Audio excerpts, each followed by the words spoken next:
Bona tarda, benvinguts, gràcies per venir. Us presento, segurament ja la coneixeu, no?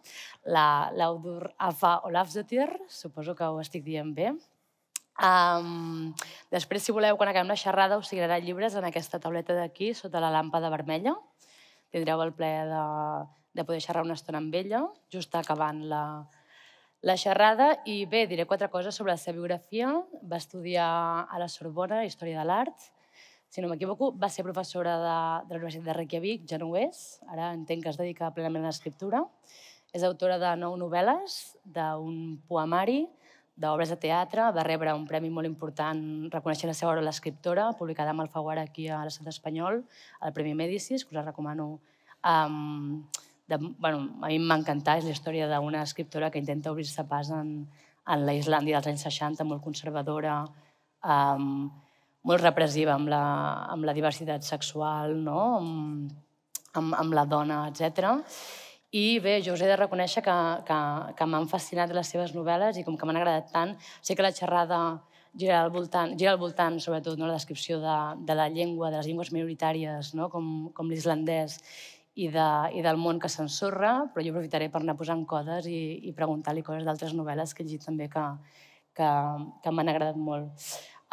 Si tanco els ulls, després d'estar, evidentment, durant 2 setmanes dins del teu món, amb les teves novel·les, puc sentir la celebró de l'oceà Atlàntic rebotant contra les roques d'Islàndia, puc olorar l'olor de sofre dels volcans. Si no m'equivoco, fa poc va haver-hi una erupció volcànica, la terra es va obrir, van sortir mars de lava. No m'estranya que hi hagi tants poetes a Islàndia, com es diu a l'escriptura, si la terra està tan viva, no? Yeah, you're not mistaken. We've had like a serial eruptions in Iceland lately. I think we have had 8 eruptions since Christmas. So we are getting a bit tired of it now. By living on this island in the North Atlantic Sea, you learn very young to fear and to respect nature. And you learn also very young that nature is always going to have the last word. That even if man as human need nature, nature doesn't need us. That's a bit, some of my subjects in my latest novel. So yeah, Iceland is it's a treeless island, giving the title of this event. It's a volcanic soil. I mean, it's mostly bird trees that you can plant there, and it takes like 10 years to reach the height of 1 meter for a bird tree. So it's not exactly a wood.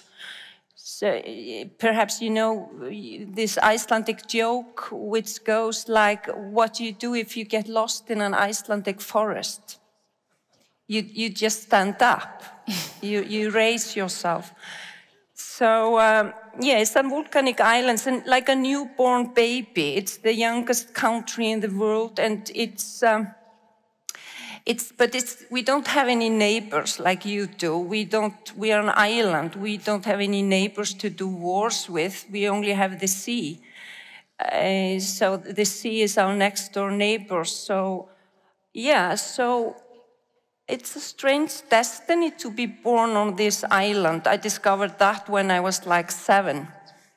I was watching at a map, and I thought we're so far from all the other countries, and then we speak a language that no one understands. So that's a bit my speciality, being a writer, writing in a language that no one understands, but the 300,000 people. Speaking of poets, I don't know if it goes with the creation of nature, because Iceland is always changing with those 200 active volcanoes. It's getting bigger, 2 centimeters every year. There's one part going towards Europe, another part going towards America. So it's getting bigger by natural reasons. But creation there, I think the explanation why, if there are a bigger number of poets in Iceland than anywhere else, I don't think so. But it's the cheapest art.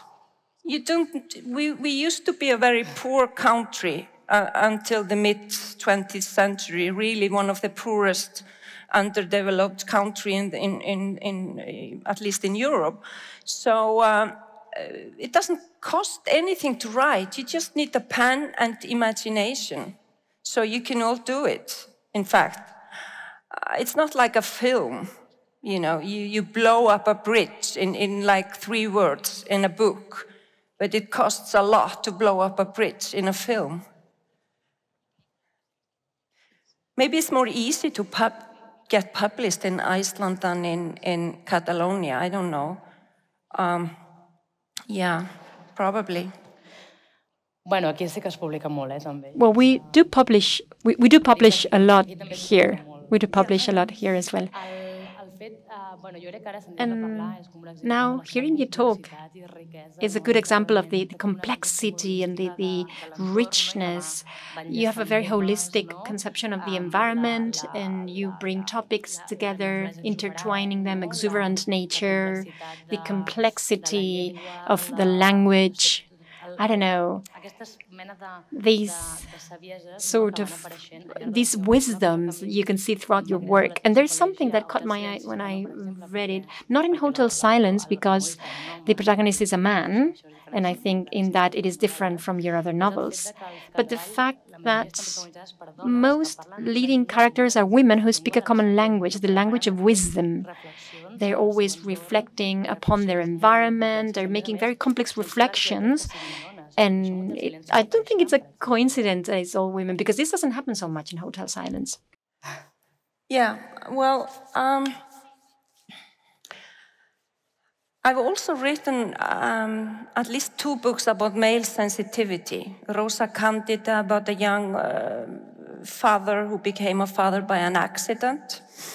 And then Hotel Silence, suffering, that was a kind of an archetype for Icelandic masculinity, someone that can repair everything, that can fix everything except himself, and someone that does what a woman asks him to do.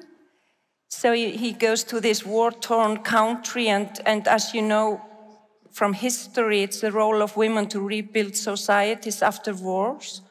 And so he starts automatically helping, women repairing things, because it seems to be a human need we all have in common to make ourselves a home when we have lost it. And yeah, women it's mostly, I think, I always try to discover something new about human nature in every book I write. Like in Hotel Silence, one of the questions was whether man was the only animal that cried or the only animal that laughed. And the answer was that man was the only animal that did both, cried and laughed. Until someone told me his dog did it too. So in The Truth About Light, that was my first book published in Catalan. So proud of being published in Catalan. So the question, man is the only animal that writes poetry and tells stories.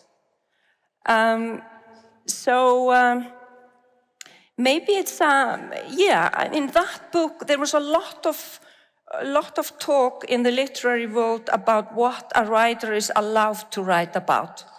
Can you change sex? Can you change the color of your skin? Can you put yourself into the shoes of someone that is not you? But that's what a writer always has done. by compassion, by imagination. So at least if I speak for myself, if I would only write about what I have experienced, it would be so boring. It would just be like a small, narrow hole through a straw, looking at the world. So that's what we do by reading, because we only have one life. By reading, that's the only way, by having multiple lives, living multiple lives, getting to know the lives of the others, traveling by not traveling, that's reading. So it's a bit the same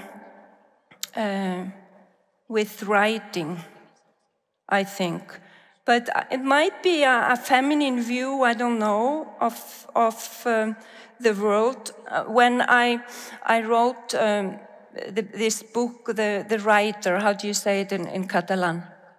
La escritora. No s'ha traduït del català al castellà. It wasn't translated into Catalan but Spanish. In Castellan, yeah, I know. So when I wrote that book,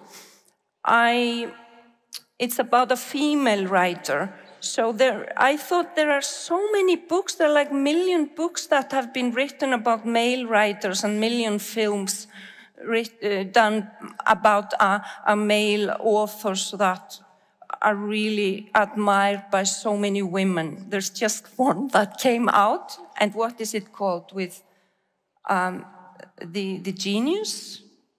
Because, you know, male writers are born writers, and they become geniuses by the age of like 12. But female writers, they are born with a body, and that body becomes problematic, and they usually start writing about that problematic body. So it's a central thing in female writing, at least of the generation of this character in my book. So just to answer the question briefly about the feminist view, so there was a lot of discussion when I wrote The Truth About Light, what a writer is allowed to write about, also in Iceland. So I decided, and that was during COVID, okay, I will write a book where most of the characters are women. And I also thought of the filmmaker, I don't recall her name, who said something like, if you're doing a film and you can use a female character, a taxi driver or a doctor or someone that doesn't need to be a man, use a woman, because there are so few of them. So most of the characters are female characters, midwives, the mothers of light, like we call them in Iceland. The story happens, actually, I can see the street where the story happens by my window. I live in the center of Reykjavik. I can see the old cemetery of Reykjavik by my window. That's also something that takes place at the cemetery in the book. And then I thought, I'm a mother. I know I have given birth to children, so I can write about that.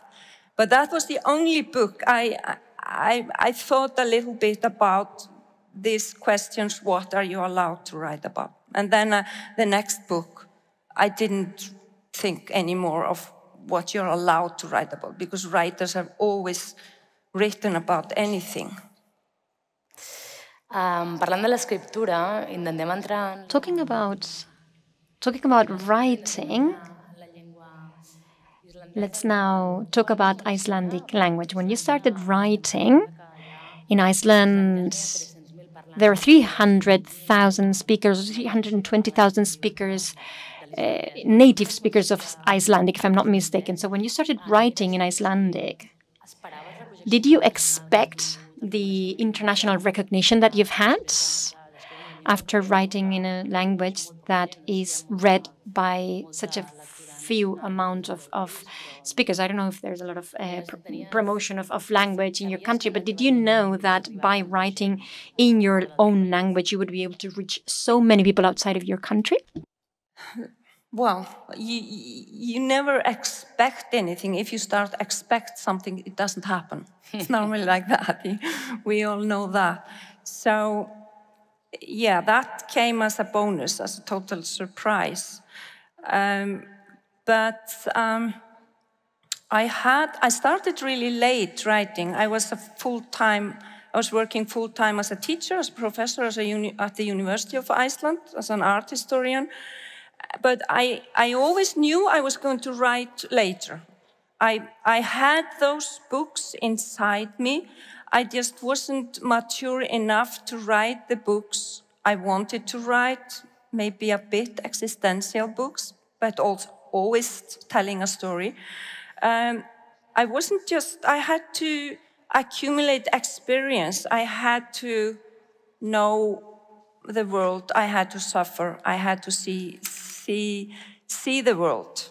You know, when you're born on an island, there is like a pressure on you. You have to study abroad. You have to have traveled. You're not given responsibility if you haven't, a broader vision or seen the world.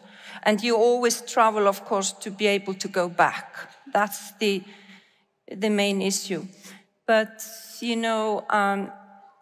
success, well, it came with Rosa Candida. The biggest success came in France with 300,000 copies sold of this first novel translated, my third novel written, my first translated. So my friend's publisher, when I went to France for the first time to talk about the book, she sent a limousine to the airport, to Charles de Gaulle. And I was like, what? Is the metro en grève? Is there a strike on the metro? Or what's going on here? So she said that's something that I was, having a face like someone that wanted just to return back to my island. But that's a privilege problem, of course, because it helped me pay my bills, and I was the only provider in the family, so I could actually, some years later, quit my job at the university. I really loved teaching. I really loved it. But I thought I had more to give than as a writer than as an art historian. So yeah, that helped. But success doesn't help you write the next book. But I was never a young, promising writer. I skipped that stage. Take down. Yeah, sorry. I think that this experience you were talking about, before starting writing, that you have to experience the world, fall in love, feel, suffer, etc. I think you can tell by how you try to decipher the complexity of the world. For example, in Eden, the novel just published... Sorry, is my mic okay? The novel just published by Club Editor. There's a lot of social critique. You talk about the loss of biodiversity, minority languages, so there's fierce social criticism.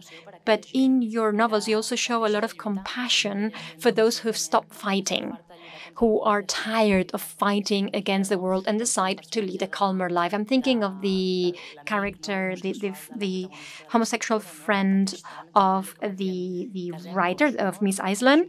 He says, I'm suffering, marry me. Or, for example, I'm thinking of the character in Eden, the neighbor who ends up selling the building to speculators. In the end, he gives up the fight. I think all of this life experience that you've accumulated over the years, we can feel it, we can see it in the way you do not treat ideals in the way that is far removed from the more physical reality of the world. Yeah, so, and the question was, what? Sorry. Bueno, yeah, no, yeah, el tema és aquest. So, when you deal with a topic, you don't treat it as a very philosophical ideal. You try to... Yeah, I understand. Yeah. No, I mean, writing or novels is a very special type of text. It's not history, it's not philosophy, it's not science. So it's always, it's storytelling. And by storytelling, you have to downsize what's too big to grasp it, to understand it. You have to put everything on a human scale. And by downsizing, I mean you have to downsize it to a plot, to a character, to a situation, to a certain kind of musicality, different in every book you write. So I think storytelling is trying to understand the world, is trying to analyze the world. And I think we all long for some sort of understanding or context in our lives and the world. And storytelling is kind of organizing the chaos and to give it a meaning. I heard somewhere or read somewhere that there are like 70,000 thoughts that go through our mind every day. So that's a lot of chaos to organize. So I think I always try to give hope in my books, and hope can be of various kinds. So I think my books are really born out of despair, because the world is not like we would like it to be. But so I write kind of to understand, to soothe myself also, and the reader. So I take that reader by the hand, I try to create a safe space, and then I try to take the reader on a travel. And you have to surprise them also, because otherwise they wouldn't finish a book. So, yeah, and I mean, I don't kill my characters. I'm not a crime novelist, so it's all about survival.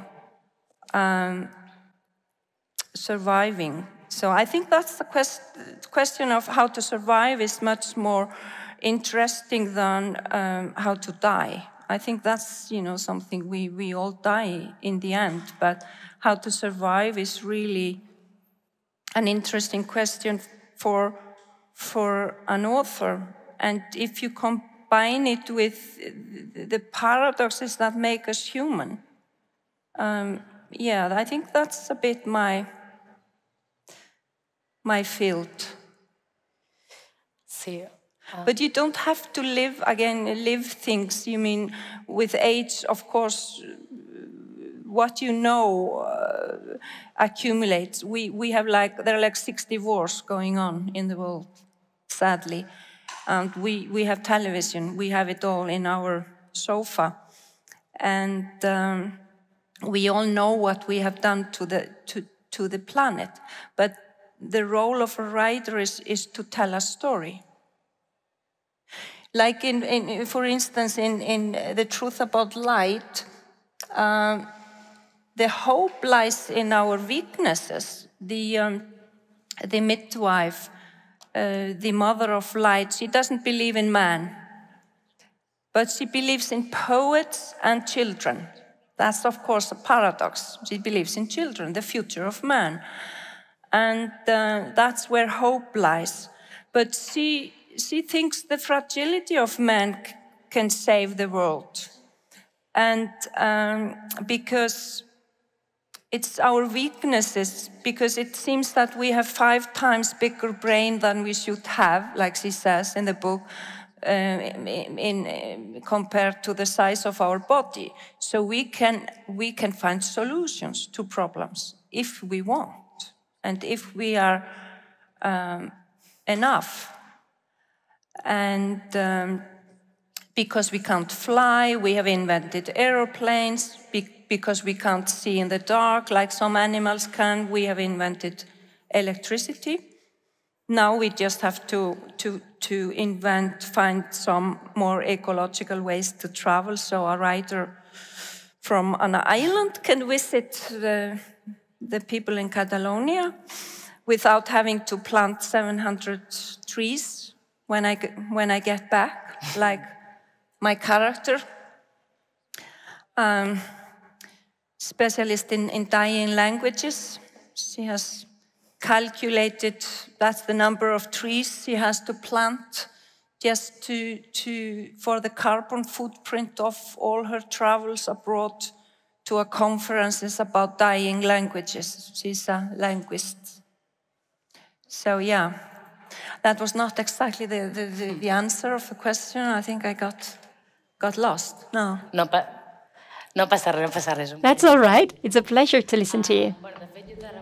Actually, I have to acknowledge that after reading your books, I will probably not travel to Iceland because I've experienced it a lot, and I will not create such a carbon footprint for doing that. It is true that, of course, you write stories, and so you have characters who wonder how to survive, who wonder whether we will ever recover from being born. Very important questions and sentences and quotes. But when I read you, I feel it's like an explosion of significance, of meaning. You take a topic and you work on it to the latest consequences. And when I read you, I wondered, before writing a novel, does she do deep research, thorough research, or does she let her imagination flow, gets in the shoes of the character and intuitively explores this territory? How do you do it? Because for me, each and every novel of yours has been discovering so many topics that were unknown to me and that I found fascinating. So how do you do it? Well, I mainly use, like I said, when you get to my age, the number of things you know that comes together, it accumulates. But I always write the first draft without looking anything up.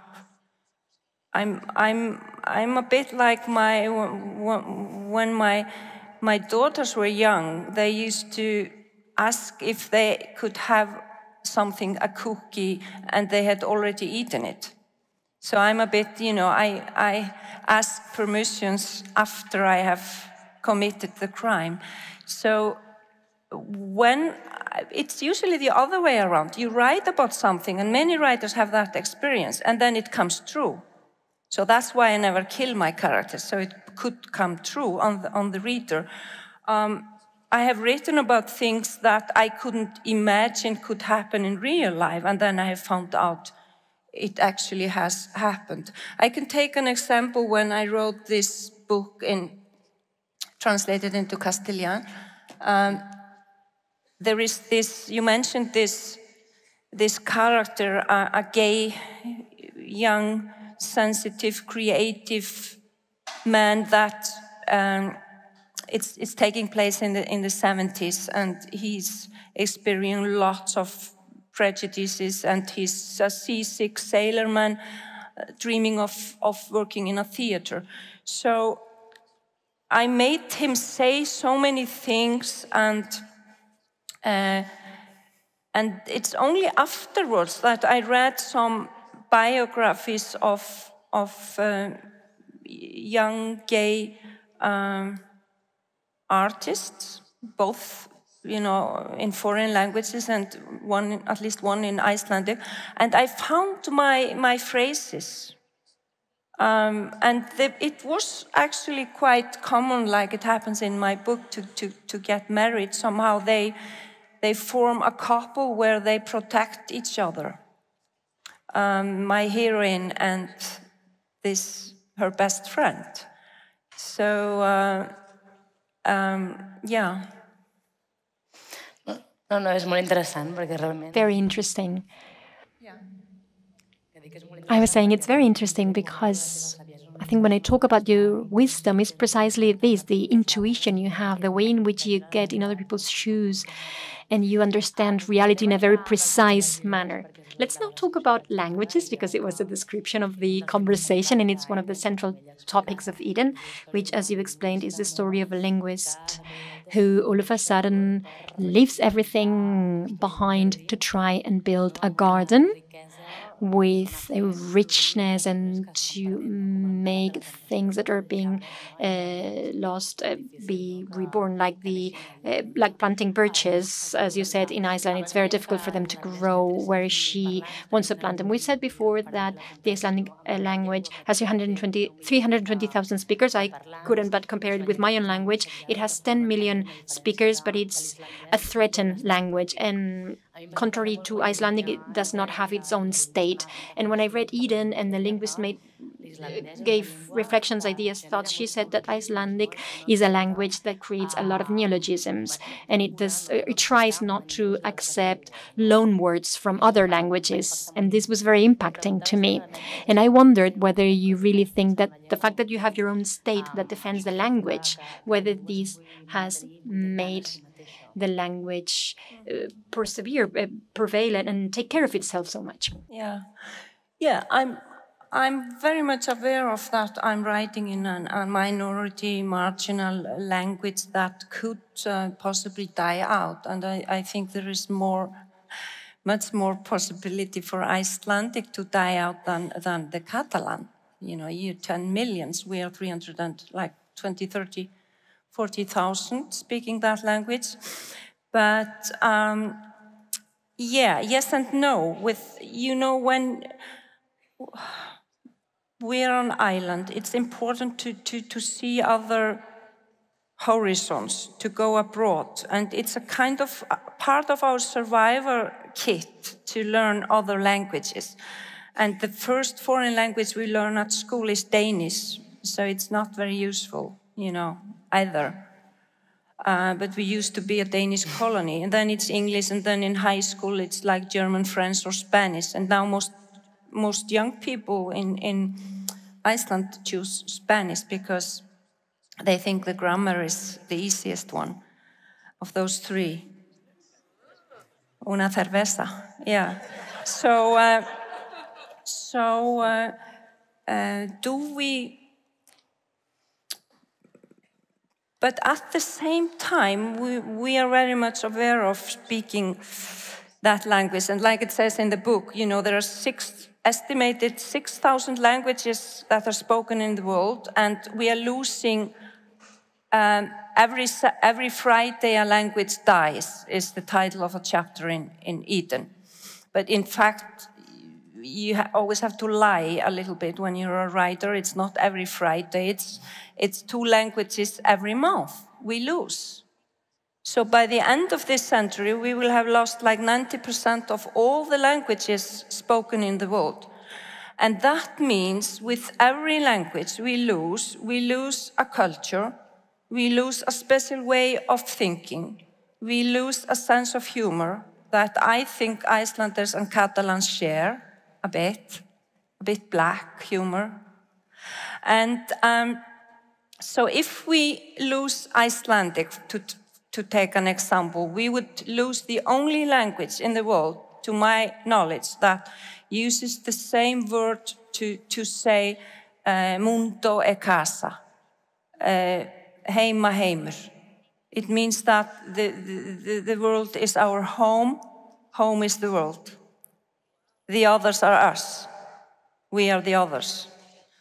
And if we lose Icelandic, we will lose a language that uses the same verb to say understand someone, skilja, and to divorce someone. I mean, you have to understand someone to be able to divorce them. Let's say the Castilian and the Catalan, I don't know. No, that's a really delicate subject. I'm sorry, you have to, don't film it, please. So, yeah, no, not at all. So if you lose Icelandic, you lose a language that uses the same verb to say, to share something with someone and to dispute something. Deila, skilja, yeah. So yeah, it's a strange language, and we depend, of course, on translators that rewrite our books in their languages, and there are so few people speaking Icelandic that in many countries there's just one translator, and we stay on a waiting list for like 10 years. Yeah, because some of the male writers of Iceland, they write trilogies, like 500 pages each one. So if you end up behind some of those writers, the translator writes you and says, I would so much love to translate your book, even your beautiful book. But unfortunately, I'm working on Jón Kalman Stefánsson, or he's my friend, yeah, or someone. Yeah. So. Sí. Vale. Sí, jo crec que sí que... I think that it's true that one thing that is clear when you read Eden is your will to try to make a language not be seen only as a tool for communication. As you said, it narrates a description of reality that maybe you do not have in another language, so you cannot really appreciate your environment. I started studying dead languages in university, Greek and Latin, and there was something I realized when I studied them, which was that having lost these languages as human beings had impoverished us.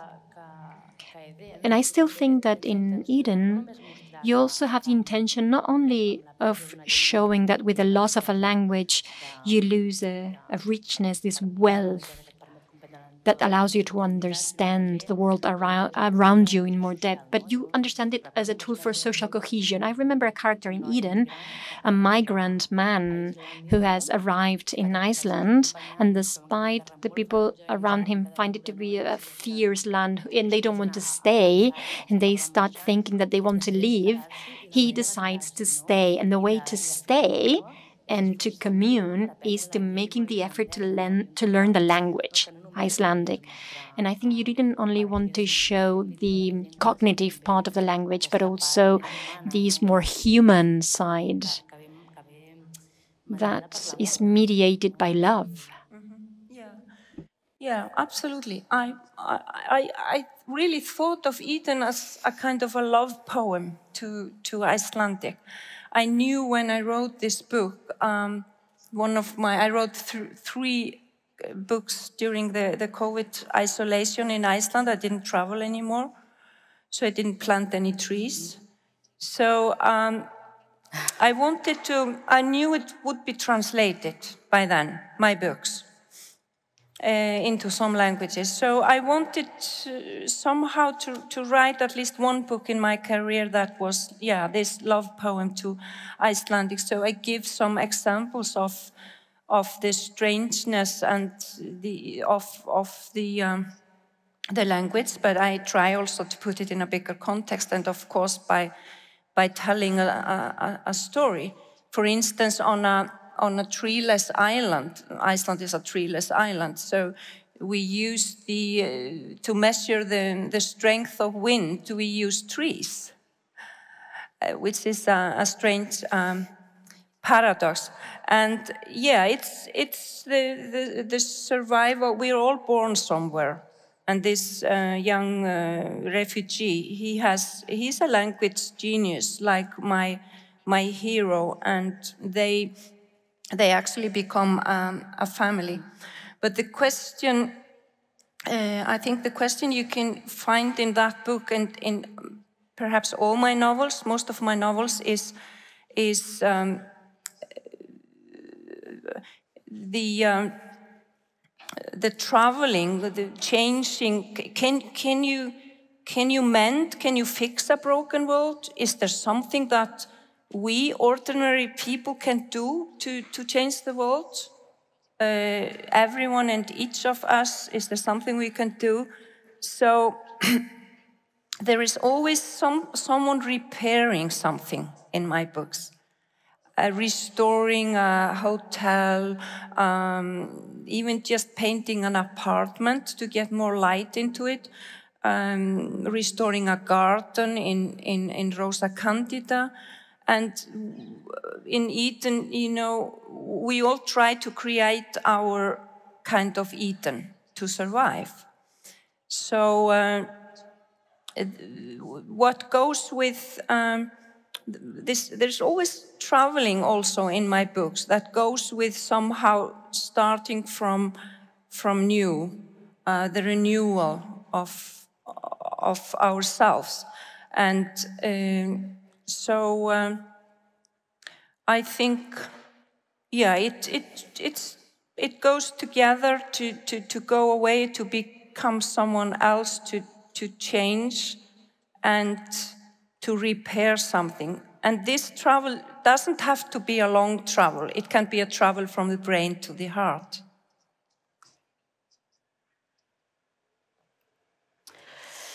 Sí, realment aquesta... Yes, actually,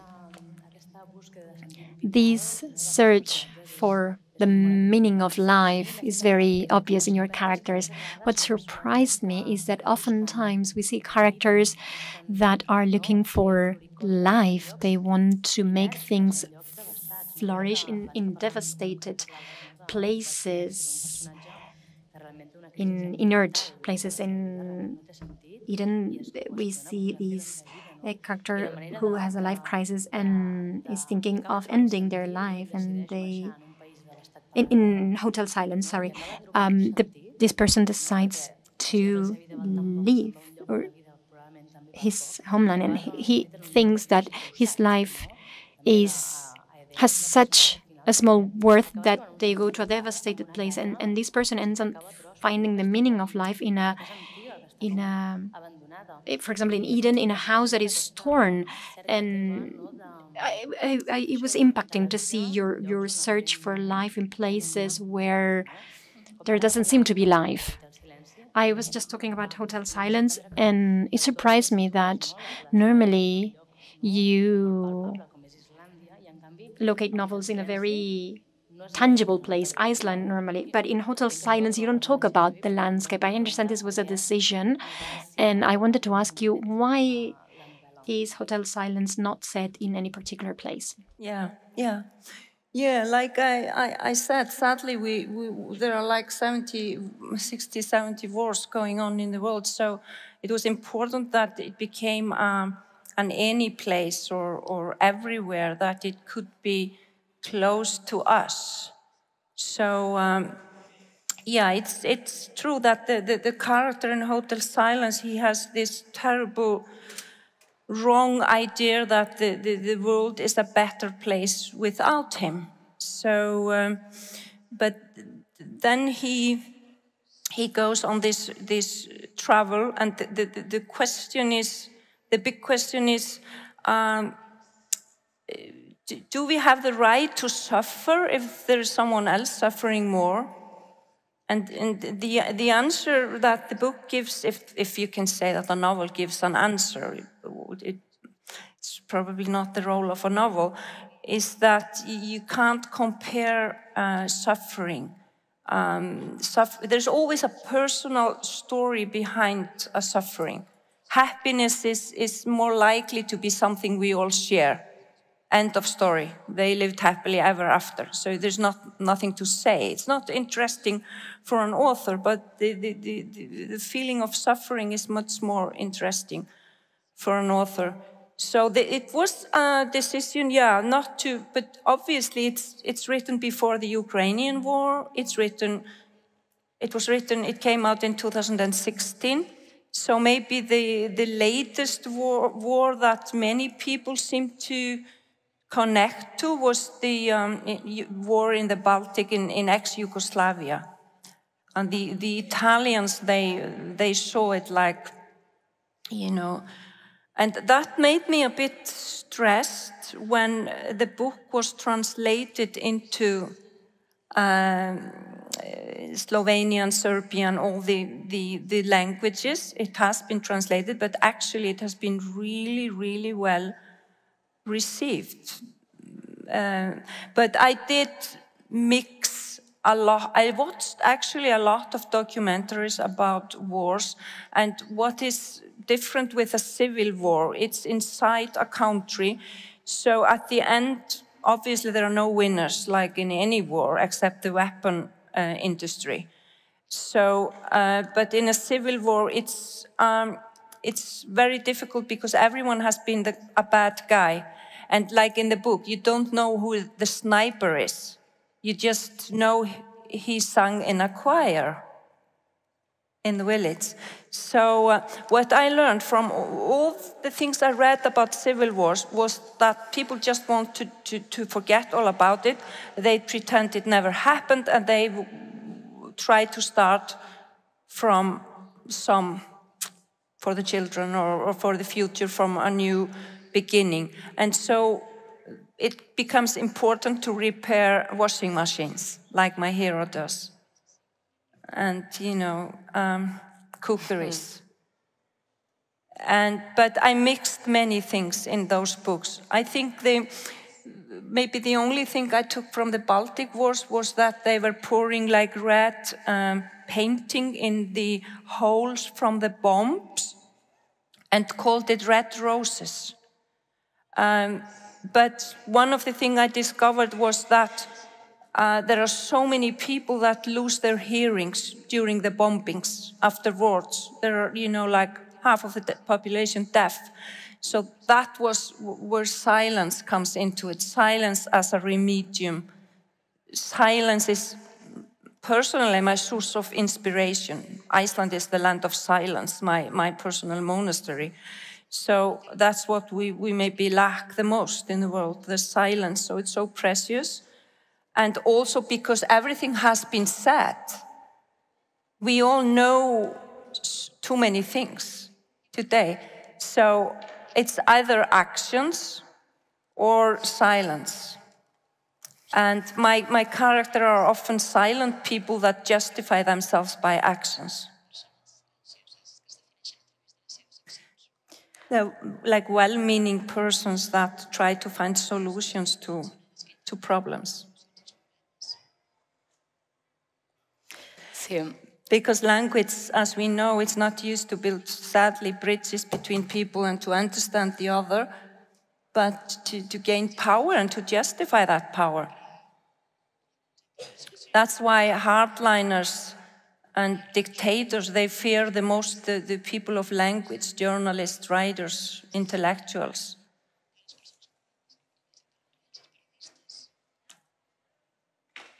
They fear it more than the most dangerous weapons, language. That's a wonderful power. Powerful tool, language.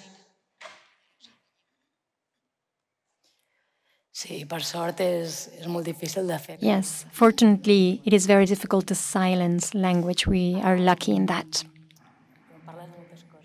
You've talked about many things, and I could talk about a lot of those things, but I think one thing that you can see in Hotel Silence is this shared will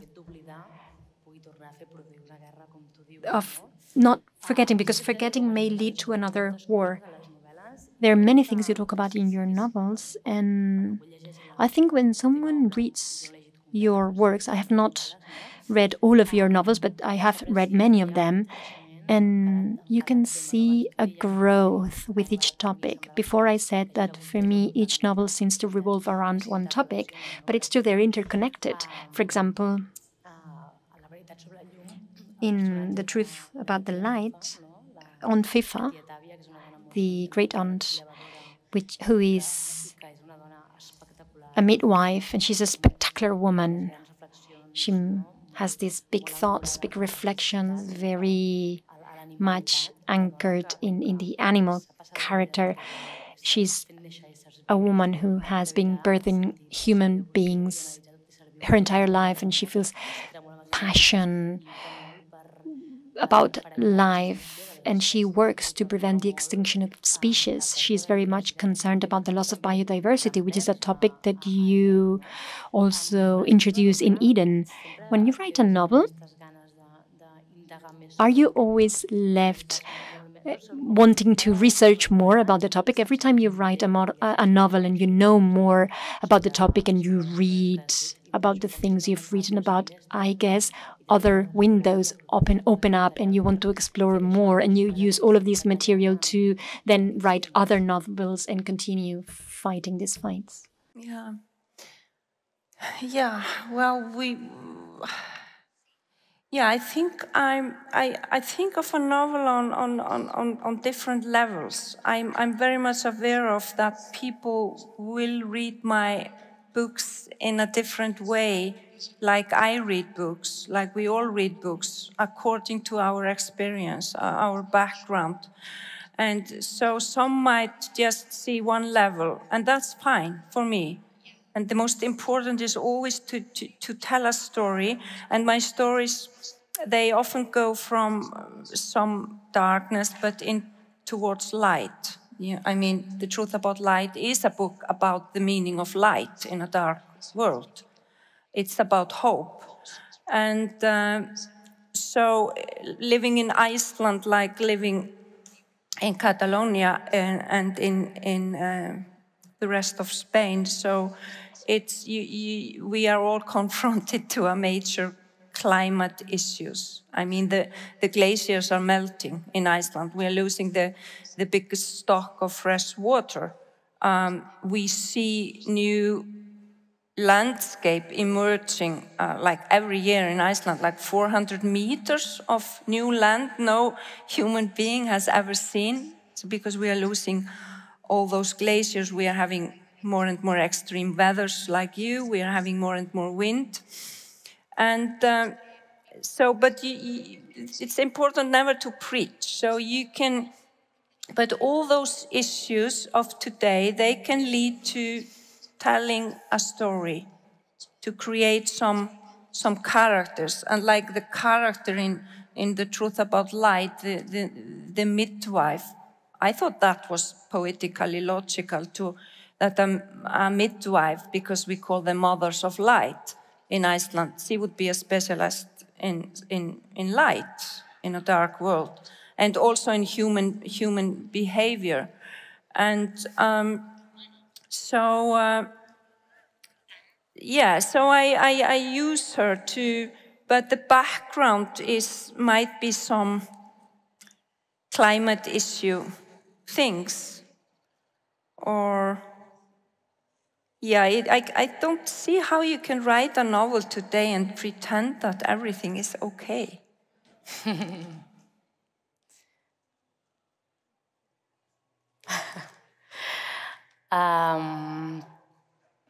Em quedaria una hora més.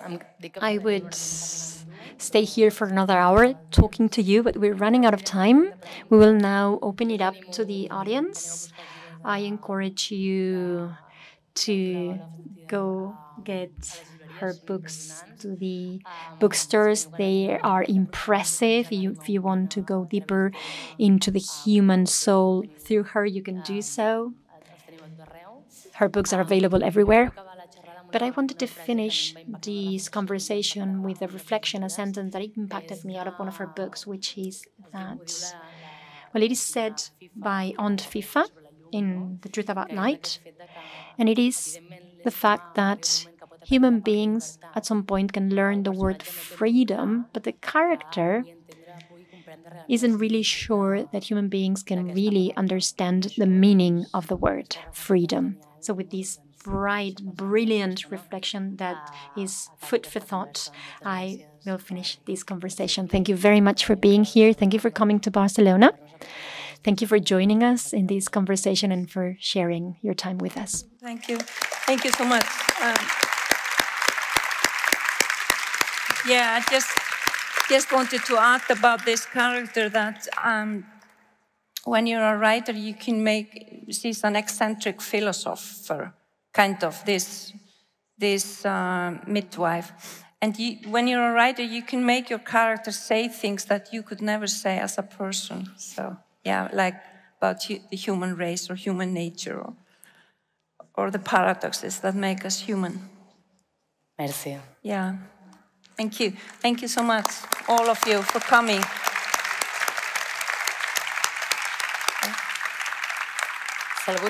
Sí? Tenim un micròfon allà.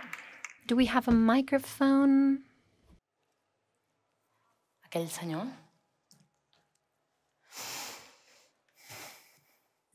¿Cuántos inmigrantes How many migrants are there in Iceland? And the other question is there a similarity amongst Scandinavian languages? Are Scandinavian languages similar at all? Okay, I will answer the first about the languages. Icelandic is like the Latin of the Nordic languages, but we actually we are not really descendants of the Vikings. The Vikings were a minority in the settlers in Iceland in the 9th century, but they took Celtic slaves or Gaelic slaves. So the researches on the blood of Icelanders today, they show we are like 80% descendants of those, our Celtic foremothers, because those were women, and those brought the stories with them, storytelling. But the Vikings were just criminals. They were not interested in literature. So. But you know, the rulers, we speak the language of the rulers, so that's why we speak a Nordic language and not a Gaelic language. But we have like thousands of Gaelic words in our language that don't exist in other Nordic languages. So the question about, did you mean immigrants or refugees, or was it like both? Yeah. Until recently, no one knew of Iceland. Iceland was not the first choice for refugees or an immigrant. It's an island, you know.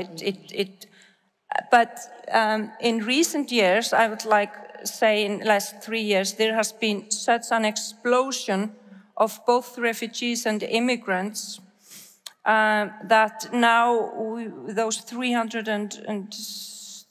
40,000 people living there are in no country in Europe more immigrants and refugees proportionally, you know. And that's, I think, it's not because of the weather, it's not because of the climate, it's not because of an easy language, it's not because the life is cheap. There are only 2 things that are cheap in Iceland: electricity and heating, because we have geothermal heating. All the rest is expensive. So we overheat houses. And yeah, and water, of course, it's free. I think it's for the social subvention, probably, they get. But now it's a bit chaotic and we're getting lost in it. We got like thousands of people from Venezuela.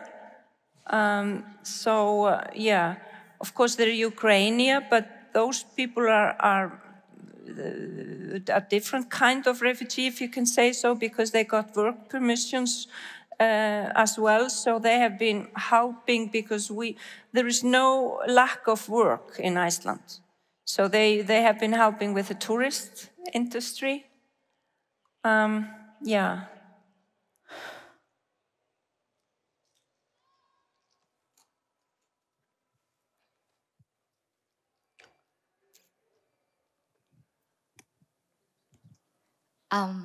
Els teus llibres parles molt de la... In your books, you talk a lot about hope. What advice would you give to young people, those of us who are starting writing or getting into the arts? What would you say about how to approach hope in a world full of wars with climate change and all of these very negative things around us that we were talking about just now? Yeah. Well, I could just say maybe something general that it's important not to lose hope. I'm probably a bit more pessimistic than my books are, or more realistic than my characters. That's why I write out of despair. So that could be something stimulating creation. But, you know, it's always this question,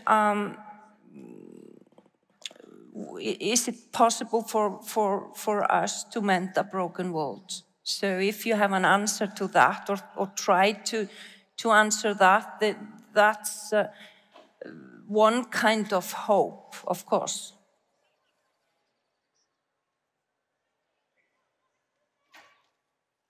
Yeah, I mean, if you're probably, some of you are writing, so I repeat what I said before, it's the cheapest art, go for it. That it is not a risk, just a pen and imagination.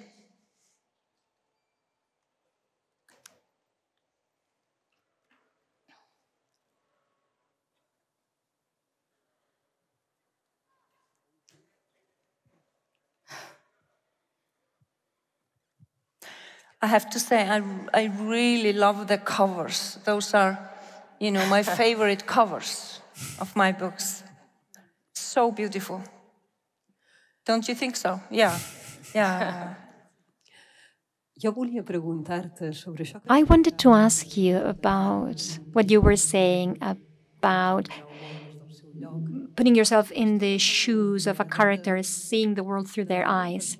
Has it ever happened to you that you've gotten into a character that wouldn't let you in? And the other way around, has it ever happened to you that there was a character you got in and you didn't want to get out? Yeah. It's more like some characters wanted to have the main role. You know, for instance, in a book I wrote about called The Exception, there was this dwarf writer that wanted to be the main character, but she wasn't. So I had to cut her. So I had to have like 100 pages left in a drawer. And afterwards, I often felt she was, you know, sitting in my car. She was like stalking me. She was following me. But speaking of cutting, I cut a lot. I really, that's maybe what you call poetic style. The most important about writing, the writing process is, well, there are two things. It's transforming yourself into a reader, and you have to hate the writer, you have to pretend you're reading a text written by someone else. And then to cut. That's, you know, my method. I cut up till 80% of a text, because you have to let the text breathe. And that's what is between the lines and between the words is the most important part of any writing. And that's where the reader comes in with their imagination, with their experience in what's between the lines. So every reader is like a co-creator of a book.